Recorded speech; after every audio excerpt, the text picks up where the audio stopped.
Assalamualaikum warahmatullahi wabarakatuh. Sehat selamat, berkah berlimpah, damai dan bahagia senantiasa teruntuk kita semua.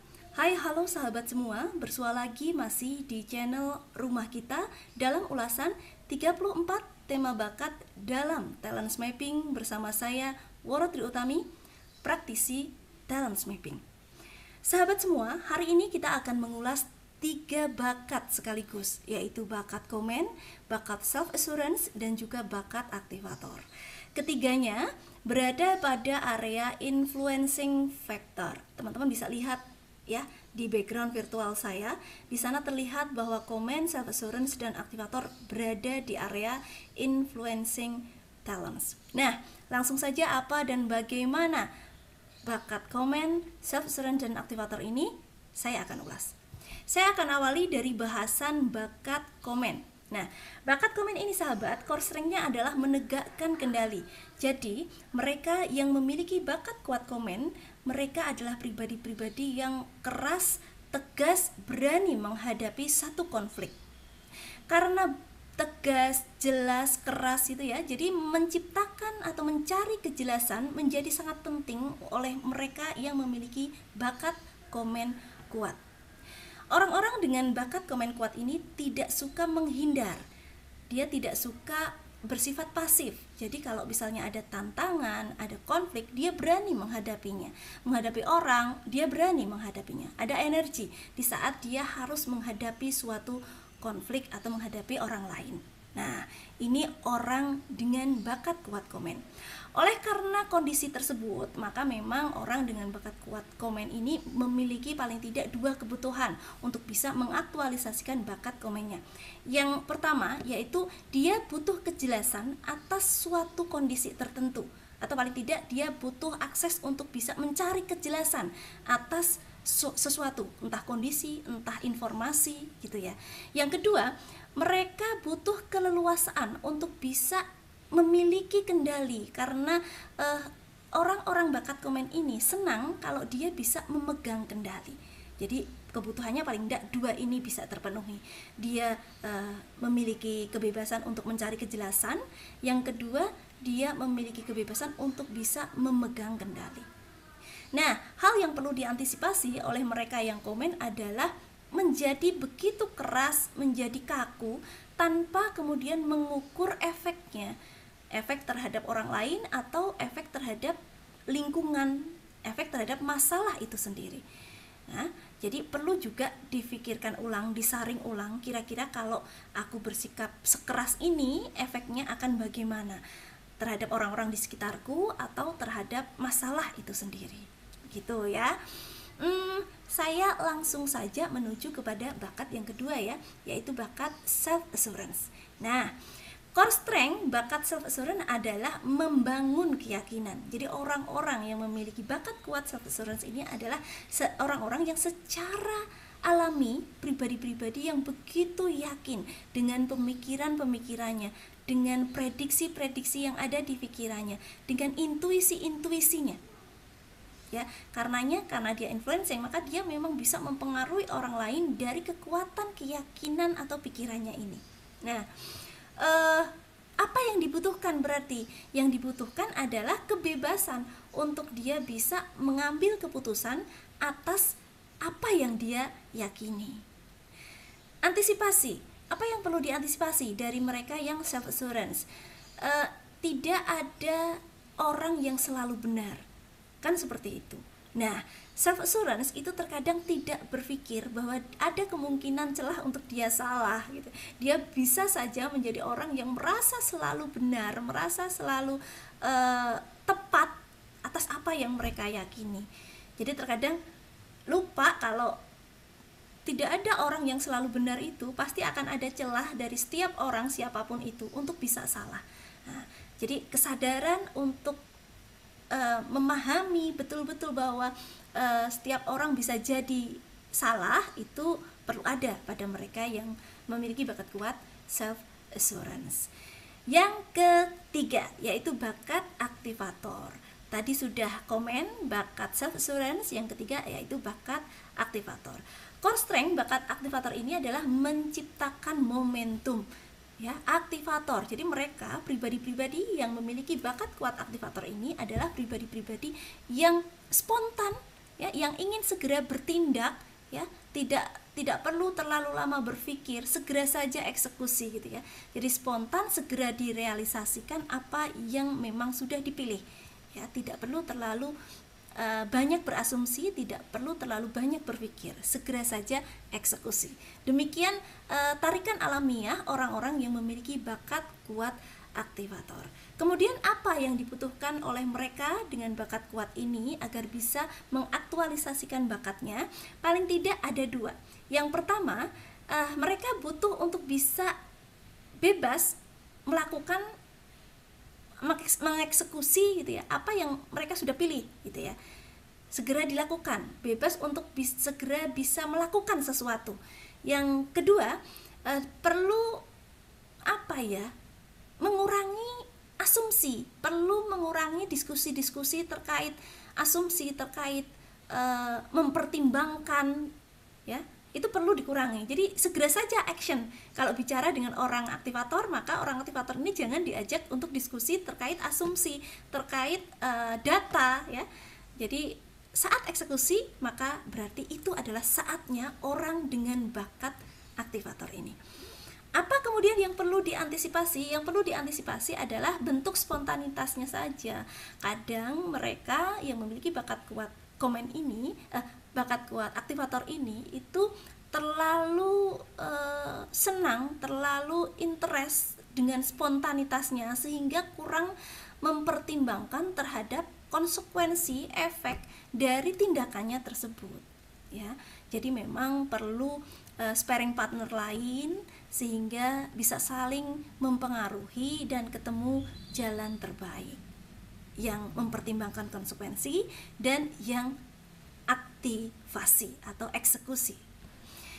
Ya, itu tadi deskripsi awal dari ketiga bakat influencing talent, yaitu comment, self assurance, dan juga aktivator. Sekarang kita lihat apa persamaan dari ketiga bakat ini.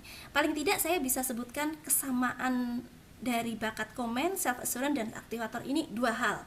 Yang pertama, teman-teman atau sahabat semua, baik bakat comment maupun self assurance dan aktivator ini sejatinya sama-sama pribadi-pribadi yang tidak suka berasumsi, tidak memerlukan banyak asumsi, tidak memerlukan banyak pertimbangan, pikiran untuk dia bisa meyakini sesuatu, untuk dia bisa melakukan sesuatu.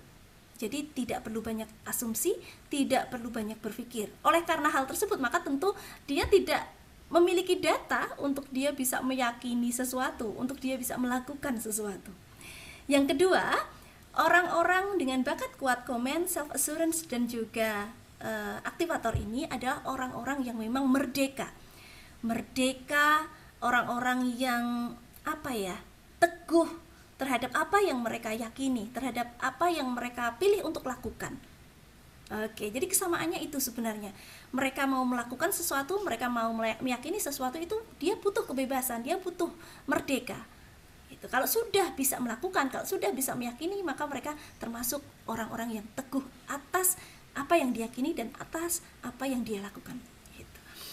Selanjutnya kita ulas, setelah persamaan, kita ulas perbedaannya dari ketiga bakat ini.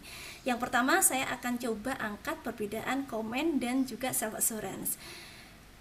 Perbedaan dari bakat comment dan self assurance ini sejatinya ketiganya ini kan tadi saya ulas di depan bahwa baik comment, self assurance maupun aktivator ini sama-sama berada pada area influencing talent, yang artinya mempengaruhi orang lain, ya. Yang membedakan adalah bagaimana cara mereka mempengaruhi orang lain. Untuk bakat comment dan self assurance, untuk bakat comment dia mempengaruhi orang lain. Kalau core strength-nya tadi adalah menegakkan kendali, jadi dia mempengaruhi orang lain dengan menegakkan situasi, ya. Dia bahkan bisa secara spontan, verbal, untuk memaksa seseorang mengikuti keinginannya, untuk mempengaruhi orang untuk mengikuti apa yang dia sudah perintahkan, seperti itu. Jadi mengendalikan situasi, mengendalikan orang lain, bahkan memaksa orang lain secara verbal, ini masuk dalam cara orang komen mempengaruhi orang lain.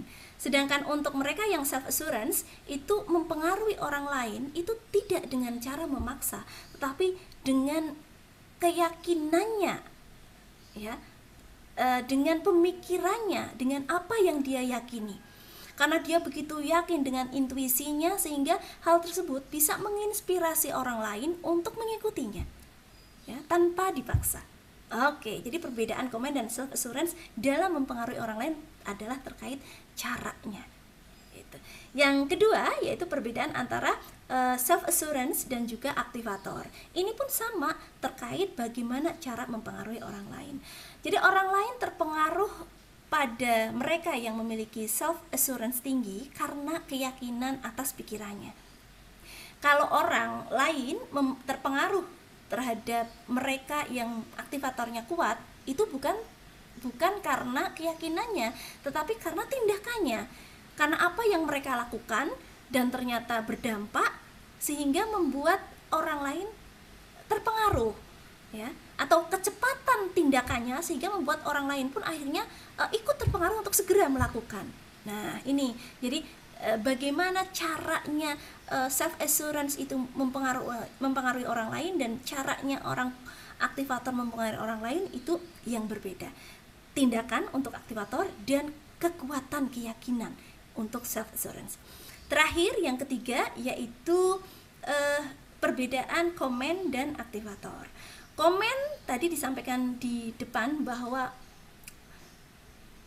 sama-sama apa sih ya, spontan sih sebenarnya. Komen pun akan terlihat spontan, tapi bentuk spontannya yang berbeda. Kalau aktivator itu spontan untuk melakukan sesuatu, sedangkan untuk aktivator ini spontanitasnya adalah terkait gestur dalam merespon sesuatu. Entah itu verbal, entah itu gesturnya, raut mukanya.